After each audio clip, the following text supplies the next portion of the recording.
Nagmahal sa palengke kahit hindi naman tumataas ang farm gate price? Idinulog yan sa kamera ng ilang producer lalo't hindi raw sila ang nakikinabang diyan. Nakatutok si Bernadette Reyes. 95 pesos kada kilo ang average farm gate price ng manok. Pero pagdating sa palengke, umaabot ito sa doble o hanggang 190 pesos kada kilo ng karne. Hindi talaga yan basta-basta bumababa. Kahit 100% na kuminsan ng difference between farm gate and retail, hindi siya gumagalaw. Yun ang kailangan pagtulungan ng pamahalaan. Ilan lang yan sa mga produktong nagmamahal sa palengke kahit hindi tumataas ang farm gate price sa nakalipas na 3 hanggang 5 buwan ayon sa mga producers na kinausap ng kamera.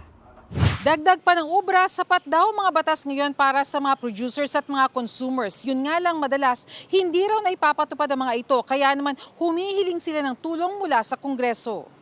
Baka kailangang makatulong natin ng Congress sa kanyang oversight functions para masilip yung may disconnect talaga sa farm gate and retail price. Re-reviewin daw ng Kamara ang mga batas na makakaapekto sa mga producers, manufacturers at mga traders at makikipag-ugnayan sa Department of Agriculture.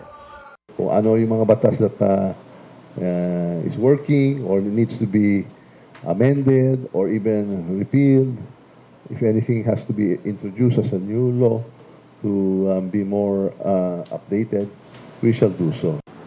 Bukas naman ang Department of Agriculture sa plano ng Kongreso. Pag-aaralan din ito ang planong magkaroon ng 10-day buffer stock sa mga produktong agrikultura. Para sa GMA Integrated News, Bernadette Reyes, Nakatutok, 24 Oras.